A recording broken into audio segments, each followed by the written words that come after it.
5 জনের সাথে এক রুমে থাকতেন নেহা। দরিদ্র পরিবারের সাধারণ মেয়ে তিনি। অভাব আর অনটনের মধ্য দিয়েই কেটেছে তার শৈশব। একসময় পেটের দায়ে পরিবার সহ দিল্লিতে চলে তারা। বলছিলাম ভারতের অন্যতম জনপ্রিয় গায়িকা নেহা কক্করের কথা। ভাগ্যের চাকা ঘুরতেই যিনি হয়ে উঠেছেন ভারতের অন্যতম এক কণ্ঠশিল্পী। একসময় এক রুমে 2 ভাই বোন সহ বাবা মায়ের সঙ্গে মোট 5 জনে মিলে থাকতেন নেহা।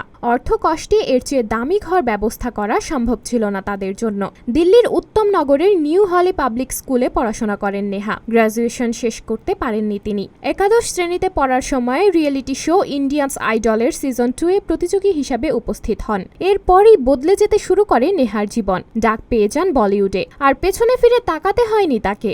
একের পর এক গানে জনপ্রিয়তা পেয়ে যান ভারত জুড়ে। এসবের মাঝেও পুরনো স্মৃতি আজও ভোলেননি নেহা। অতীতকে আজও স্মরণ করেন তিনি। বাবার সঙ্গে জাগরণে যাওয়ার স্মৃতি আজও মনে পড়ে নেহার। তাই হয়তো কোনো প্রতিযোগীর জীবন সংগ্রামের কথা শুনলে তার চোখ ভিজে যায়। বছরখানেক আগেই পাঞ্জাবি গায়ক রোহন প্রীতি সিংকে বিয়ে করেন নেহা। রোহন প্রীতি সিং পাঞ্জাবের বাসিন্দা। সারেগামাপা লিটল চ্যাম্পসের মাধ্যমে লাইমলাইটে প্রবেশ করেন। এদিকে নেহা কক্কর প্লেব্যাক সিঙ্গার সোনু কক্করের ছোট বোন, তাদের আরেক ভাই টনি কক্করও জনপ্রিয়তার তুঙ্গে রয়েছেন। 1988 সালের 6 জুন উত্তরাখণ্ডে জন্ম তার। বিভিন্ন গণমাধ্যমে দেওয়া সাক্ষাৎকারে নেহা তার ছোটবেলার দুঃখ দুর্দশা ও কষ্টে বেড়ে ওঠার গল্প বলেছেন।